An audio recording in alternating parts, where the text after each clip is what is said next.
Bismillahirrahmanirrahim. Assalamun alaikum wa rahmatullahi wa barakatuh. Dukomeje amasomo yacu, amasomo yo kumenya Quran, amasomo yo kumenya gusoma Quran, yo kumenya kwisobanurira Quran. Tukaba rero uyu munsi tugeze ku isomo rya kane mu masomo atatu aheruka, tukaba twari tumaze kumenya amagambo yakoreshejwe muri Qur'ani inshuro zigera ku 18,635. Uyu munsi rero mu isomo rya kane nabwo turaza kurebera hamwe amagambo mashya aboneka muri izi aya 10, hanyuma nitumara kubona ubusobanuro bw'ayo magambo twifashisha ayo magambo mashya twamenye dusobanura cyangwa se dushyira mu kinyarwanda izo aya insha Allah. Mbere yo gutangira ariko reka tubanze twumve izi aya uko zisomwa neza,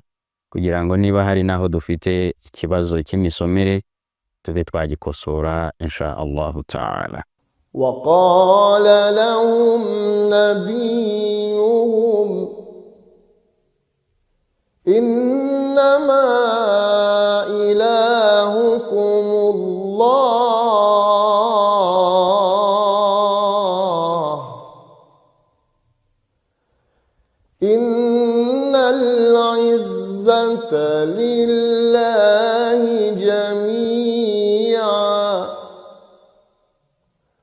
الله ولي الذين آمنوا قل إنما الآيات عند الله إن الدين عند الله الإسلام ولله غيب السماوات والأرض فقالوا ربنا رب السماوات والأرض ولله العزة ولرسوله وللمؤمنين إنما وليكم الله ورسوله والذين آمنوا. Naam, ijambo rya mbere tugiye guheraho ni ijambo aiza. Aiza ijambo risobanura icyubahiro, ubutware cyangwa se intsinzi. Ijambo rya kabiri ni ijambo ayatu. Ayatu cyangwa se aya. Aya ni ubumwe cyangwa se ubuke bw'ijambo ayatu. Ayatu ni ijambo riri mu bwinshi, mu buke rikaba aya. Nkuko tuvuga aya ya Qur'an. Aya rero ubwo bishobora kuvuga umurongo wa Qur'ani cyangwa se mu yandi magambo bikavuga ikimenyetso. Aya ni ikimenyetso. Ayatu ibimenyetso. Ayatu imirongo ya Qur'an cyangwa se ibimenyetso. Ghaibu ni ijambo rya gatatu rishyashya tugiye kureba. Ghaibu bivuga ikintu kitagaragara, bivuga ikihishe cyangwa se ikitagaragara. Ghaibu ikihishe cyangwa ikitagaragara. Dukurikijeho ijambo awliyau cyangwa se waliyu.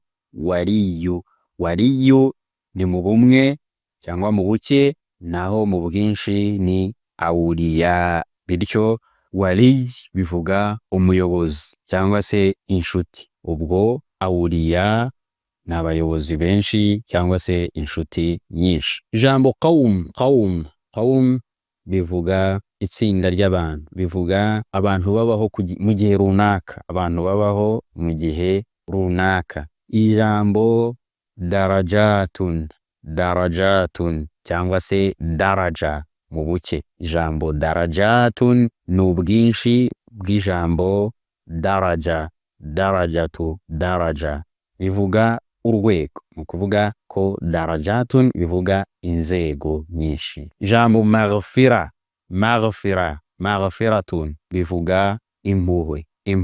Ijambo hum cyangwa him ni ijambo rivuga bo, abantu badahari, cyangwa se rikavuga ikintu kibagenewe, bo cyangwa se cyabo cyangwa byabo. Hum cyangwa him ni ijambo rivuga abantu badahari ariko bo cyangwa ikintu kibagenewe, cyabo cyangwa byabo. Ijambo rikurikiyeho ni nabiyu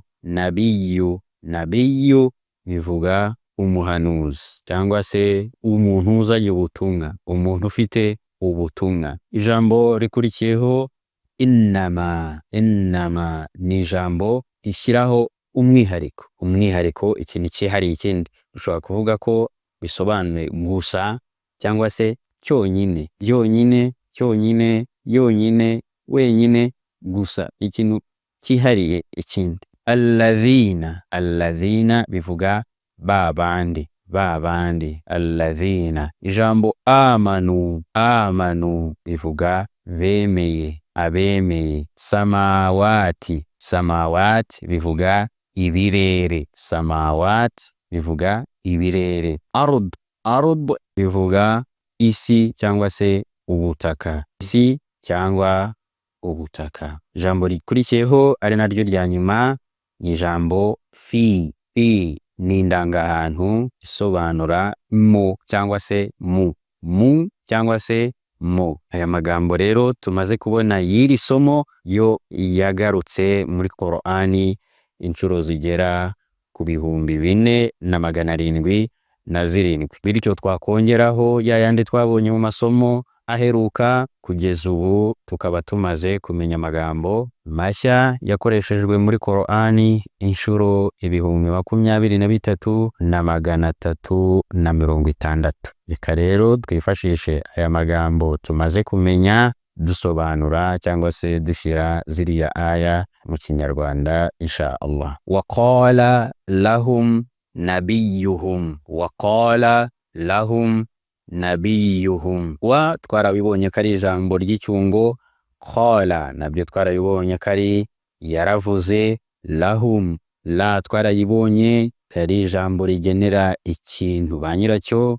Hum twaribonye ko rivuga abo cyangwa se ikintu kibagenewe cyabo. Nabiyuhum naryo ni ijambo rigizwe n'amagambo abiri, nabiyu na hum. Yose ni amagambo twabonye muri iri somo. Bityo tukaba twavuga tuti waqala, kandi yaravuze, lahum ababwira, nabiyuhum intumwa yabo. Ariko kugira ngo bise neza, byumvikane neza mu rurimi rw'Ikinyarwanda, twavuga ngo kandi intumwa yabo yarababwiye. Waqala lahum nabiyuhum. Aya ya kabiri, innama ilahukum Allahu. Innama ilahukum Allahu. Innama twaribonye ko ari ijambo rishyiraho umwihariko. Ilah twarabibonye ko ari ijambo rivuga Imana cyangwa se igikwiye gusengwa. Hanyuma kum twarabonye ko ari mwebwe, Allah twarabonye ko ari Imana. Bityo bivuze ngo iyi aya irasobanura ngo Imana yanyu ni Allah wenyine. Kubera ko innama twabonye ko ari ijambo rishyiraho umwihariko. Aya ikurikiyeho, innal izzata lillahi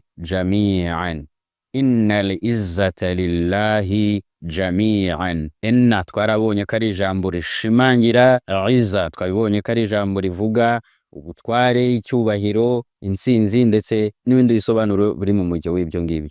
Li twarabibonye ko ari ijambo rigenera lahi jami'an, naryo twarabibonye mu masomo yatambutse. Inna mu by'ukuri, al-izza ubutware, jami'an bwose, lillahi ni ubwa Allah. Inna al-izzata lillahi jami'an, mu by'ukuri ubutware bwose ni ubwa Allah subhanahu wa ta'ala. Allahu waliyyu alladhina amanu.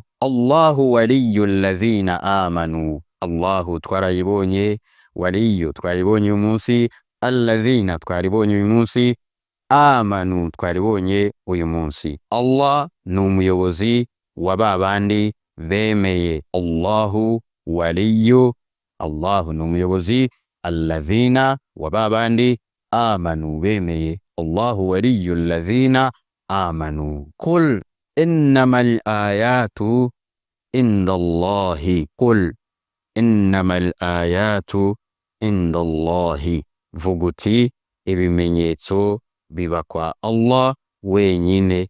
Vuguti ibimenyetso biri kwa Allah wenyine. Qul innamal ayatu inda Allahi.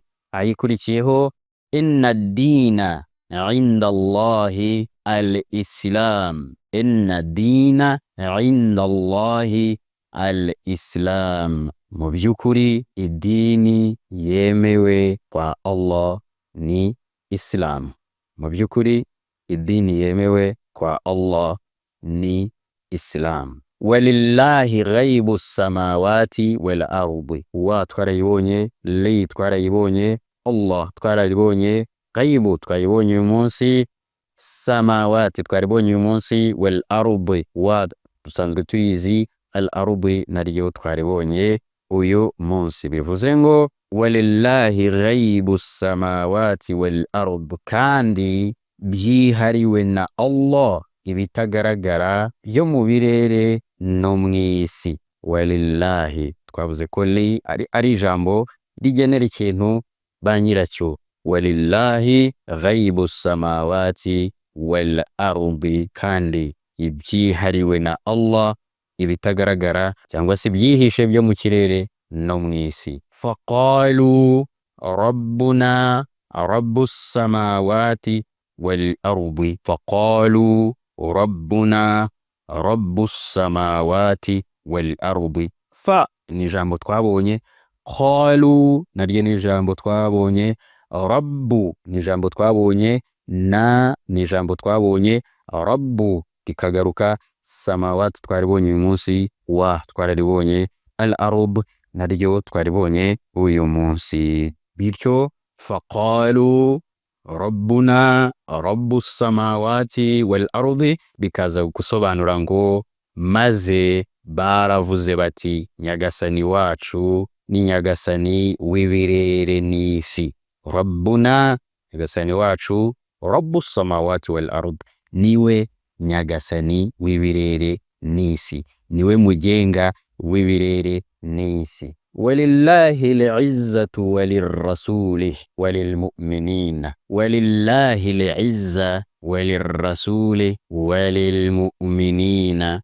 Kandi icyubahiro, lillahi al-izza, icyubahiro ni cya Allah, walirrasuli ni icy'intumwa ye, wa lilmu'minin ni icy'abemeramana. Walillahi al-izzatu walirrasulihi walilmu'minin. Kandi icyubahiro ni icya Allah n'intumwa ye n'abemeramana. Ni ukuvuga abemeramana, intumwa y'Imana ndetse na Allah subhanahu wa ta'ala nibo bafite icyubahiro. Innama waliyukum Allahu wa rasuluhu walladhina amanu. Innama ni ijambo twabonye uyu munsi, waliyu ni ijambo twabonye uyu munsi, kum twararibonye, Allahu twararibonye, wa twararibonye, rasulu twarayabonye, walladhina twaribonye uyu munsi, amanu naryo ni ijambo dusanzwe tuzi. Innama waliyukum, innama twabonye ko ari ijambo rigira gute, rishyiraho umwihariko rigahakanira abandi, rishyiraho umwihariko ku kintu kimwe rigahakanira ibindi byose bisigaye. Innama waliyukum, umuyobozi wanyu gusa cyangwa se inshuti yanyu gusa, Allahu wa rasuluhu ni Allah n'intumwa yayo, walladhina amanu n'abemeye. Ubwo ni ukuvuga ngo umuyobozi wanyu ni Allah wenyine n'intumwa ye na babandi bemeye, cyangwa se umuyobozi wanyu ni Allah n'intumwa ye na babandi bemeye gusa. Hirya yabo ngabo nta wundi uhari. Ijambo innama ryagize gute, abandi ryabakuyemo uretse Allah wa rasuluhu n'intumwa ye, walladhina amanu na babandi bemeye. Innama waliyukum Allahu wa rasuluhu walladhina amanu. Umuyobozi wanyu ni Allah wenyine n'intumwa ye na babandi bemeye gusa. Imana nyagasani Allahu subhanahu wa ta'ala mu kuyobora abantu no kubereka inzira iboneye yahisemo kandi inifashisha intumwa zayo n'abayobozi b'imbonera. Intumwa z'Imana nibo bagandukira Imana b'imbonera beza ku Mana, kandi bo nibo bazaniye abantu ubutumwa buturutse kwa nyagasani wabo kugira ngo bubayobore mu nzira y'ukuri. Uyu rero ni umugisha uruta iyindi yose buturuka ku Mana. Qur'ani ntagatifu ni amagambo y'ukuri ya Allah, ya nyagasani wacu, kandi akaba ari cyo gitabo cy'Imana cya nyuma ndetse kiruta ibindi byose. Iki gitabo ni ubutumwa busobanutse kandi kikaba n'impanuro ihoraho ku bantu bose. Qur'ani ntagatifu ni urumuri rumurikira abantu inzira y'ukuri ndetse iyo guhirwa no gutunganirwa. Urwo rumuri kandi rugatuma abantu batayoba ngo bagane inzira yo kurimbuka. Walhamdulillahi rabbil alamin.